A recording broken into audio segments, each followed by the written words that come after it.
Buenas, buenas, buenas. Voy a ver el videillo para que me entiendan como lo que hice en el primer ejercicio. Entonces, está por aquí.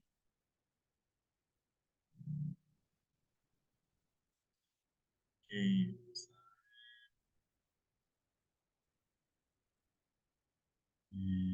ok. Entonces, básicamente, lo que me están pidiendo aquí en este ejercicio es que optimicemos una lata cilíndrica que va a tener un cierto volumen. También nos van a dar lo que sería los materiales de una de las tapas y las de el lado y otra de la tapa, que serían de acero y de aluminio. Entonces, el objetivo es minimizar, digamos, optimizar las dimensiones para tener el mínimo costo posible de los materiales. Aquí nos dan que el costo del acero es de 0,03 dólares por centímetro cúbico. Y, bueno, aquí esto no es por centímetro cúbico, esto es por centímetro cuadrado, es una pequeña aclaración. Luego el del aluminio sería 0,02 por centímetro cuadrado también, porque lo que vamos a optimizar es una superficie que, que es, que es cilíndrica, entonces ella carece de volumen, solo es como una hoja doblada, digamos. Entonces esa es la aclaración de esta parte. Este, Y el volumen, sí, digamos, el volumen contenido dentro de la lata sí debe ser de 500 centímetros cúbicos. Entonces vamos a ir viendo esta primera pregunta que nos dicen que debemos encontrar las dimensiones óptimas de la lata, o sea, el radio y la altura, que minimicen el costo total de los materiales.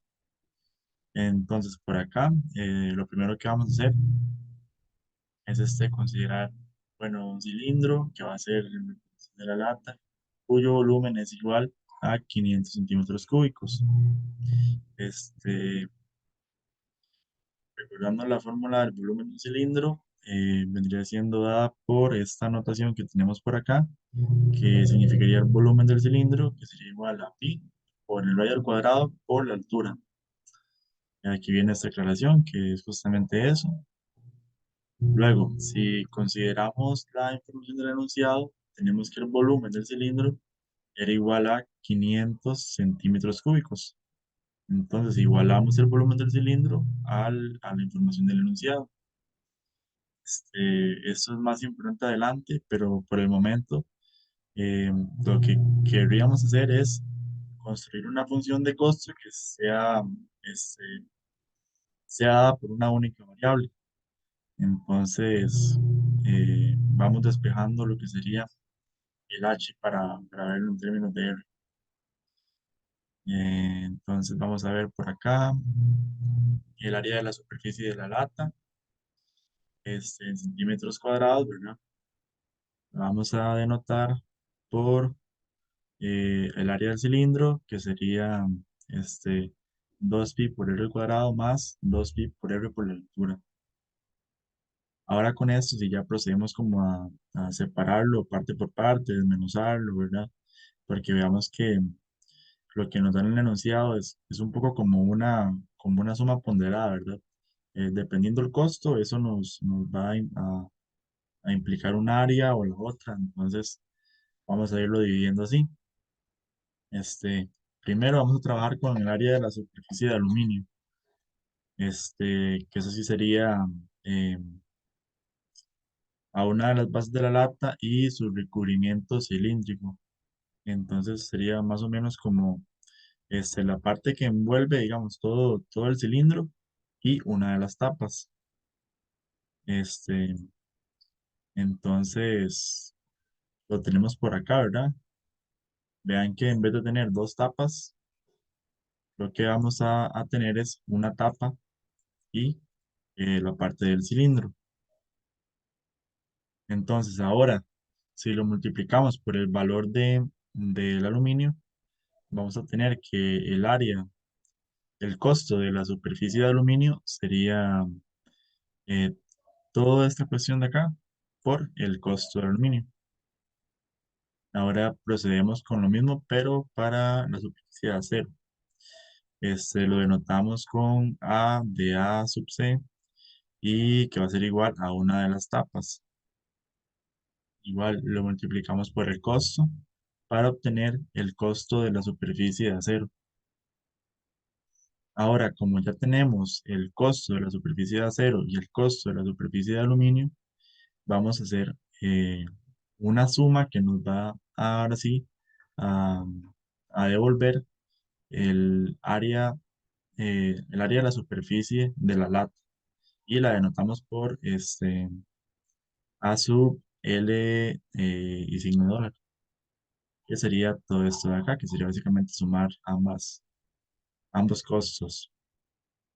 Ahora, vean que el problema que tenemos acá es que esta función está dada por dos variables, que serían el radio y la altura, porque todo lo más que tenemos son constantes. Tenemos pi por r cuadrado más 2pi por r por la altura por otra constante más constante r cuadrado por constante. Entonces lo que sería deseable es que tengamos esta función en términos de una sola variable. Por lo que vamos a sustituir el valor de h que encontramos en términos de r en el paso, bueno, no viene enumerado, pero en los primeros pasos que lo hicimos por acá. Entonces este valor de h lo vamos a sustituir en la nueva fórmula. Y ahora sí vamos a despejar. Hacemos pasos algebraicos. Cancelamos pi con pi, r con r. Multiplicamos el 2 por 500. Este, vamos aquí multiplicando por un uno, digamos, 100 entre 100 y por acá también. Vamos simplificando, simplificando más. Y lo que nos va a quedar al final, ya con todo simplificado, es la función f de x igual a y, que sería igual a r cuadrado por pi entre 20 más 20 entre r. Y ya esto lo podemos graficar en GeoGebra o en cualquier otro software de matemáticas. Y vamos a tener esa función de acá. Ahora, vamos a poner unas pequeñas restricciones porque vean que estamos calculando el radio de una lata. Entonces, este radio vamos a darle, vamos a dotarlo de su distancia, ¿verdad? Su respectiva característica de distancia. Entonces va a ser un radio positivo, ¿verdad? No existen radios negativos en este caso. Y lo vamos a considerar diferente de cero porque tener una lata que no tenga radio no tiene mucho sentido para el contexto y vamos a darnos un máximo de 60 centímetros porque ya también hacerlo infinitamente grande pierde sentido para el propósito de este ejercicio.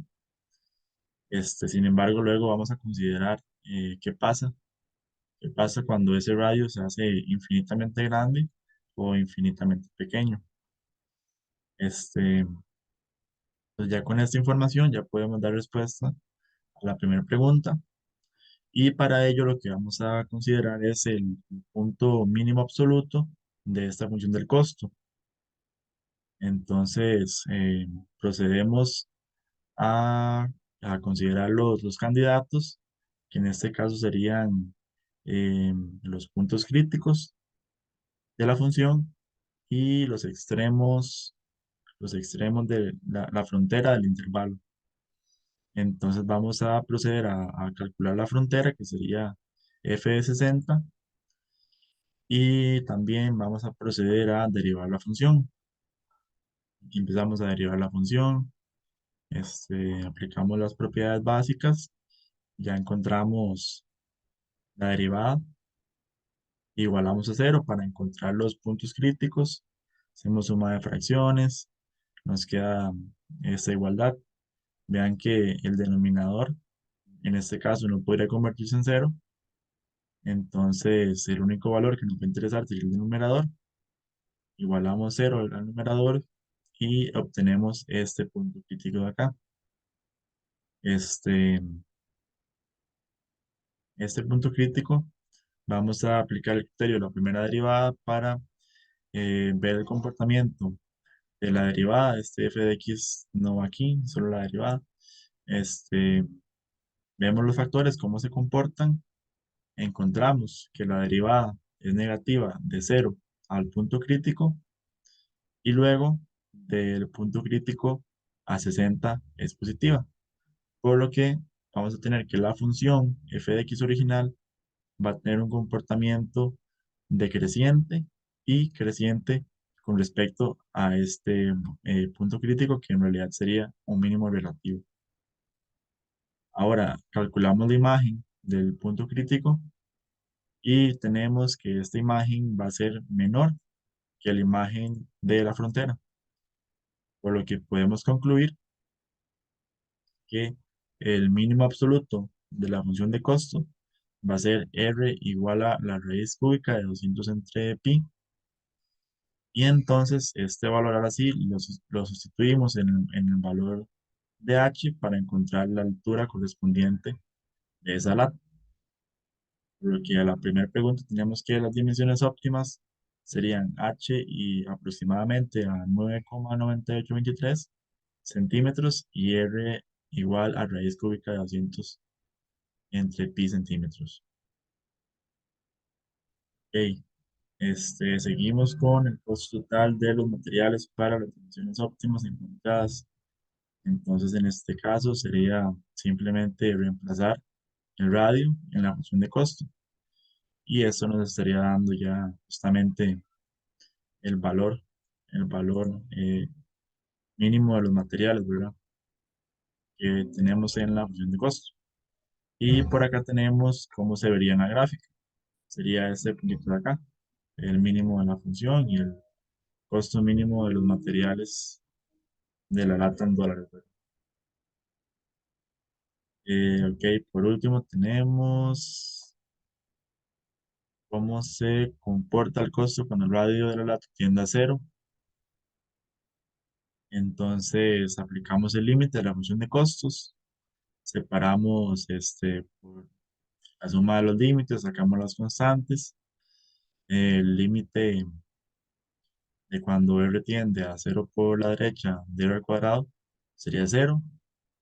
Y el límite de cuando r tiende a cero por la derecha de 1 entre r sería infinito. Por lo que al final tenemos que el costo se dispara hacia el infinito. Y es que básicamente cuando tenemos un radio que se hace infinitamente pequeño, este, la altura más bien crece indefinidamente y este, esto nos va a dar que el costo total de esa altura es infinito, entonces es por eso este razonamiento.